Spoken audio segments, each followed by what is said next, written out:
Today we're going to be comparing quantities using ratios.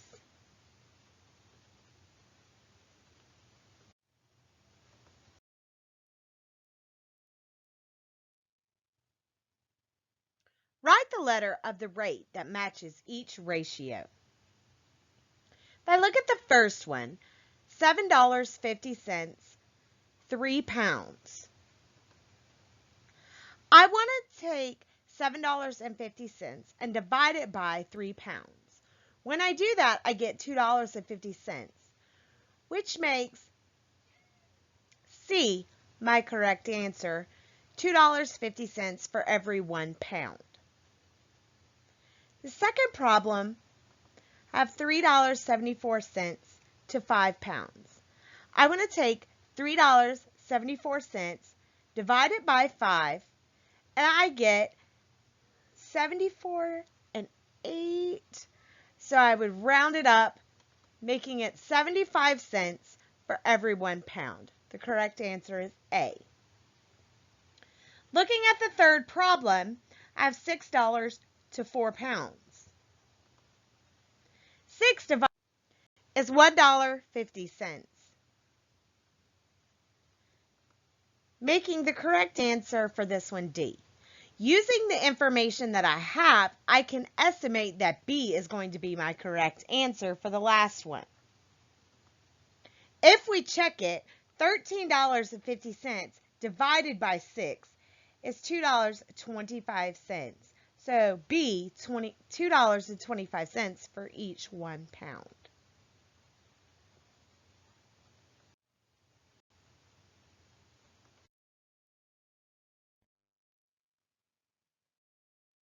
Destiny earned $97.50 for 10 hours of work.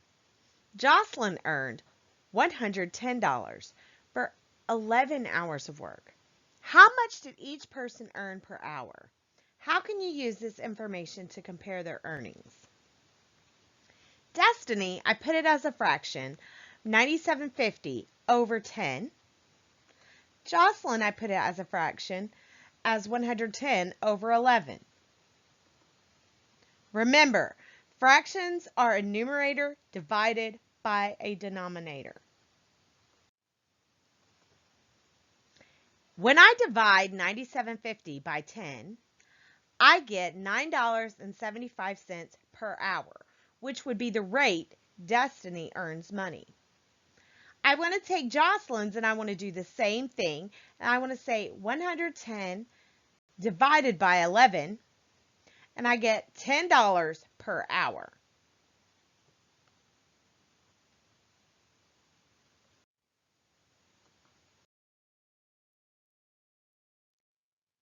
As you can see, I crossed off how much did each person earn per hour. We've already answered that part of the question. Now we want to go to the second part. How can you use this information to compare their earnings? How would we compare what they make? We want to look at the rate that each girl earned their money. You can compare the rates. Jocelyn makes more money than Destiny because $10 per hour is larger than $9.50 per hour.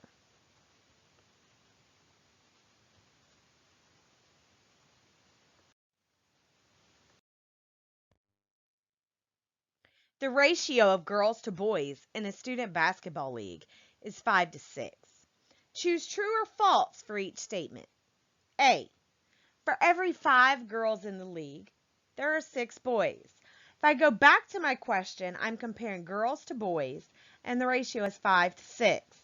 So girls goes with 5, and boys goes with 6. This is very true. B, for every 6 girls in the league, there are 5 boys. False! The comparison is girls to boys. Remember, word order matters. The 5 goes with the number of girls, since it was listed first, not boys.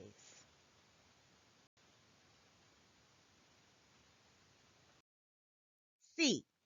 There are exactly 11 students in the league. False. 5 plus 6 does equal 11, but the ratio does not have to be all the students in the league. It is a comparison, and just like a fraction, it can be simplified. D. The ratio of girls to total students in the league is 5 to 11. This is true because 5 plus 6 does equal 11. So 11 would be the total in comparison to the number of girls for 11 students.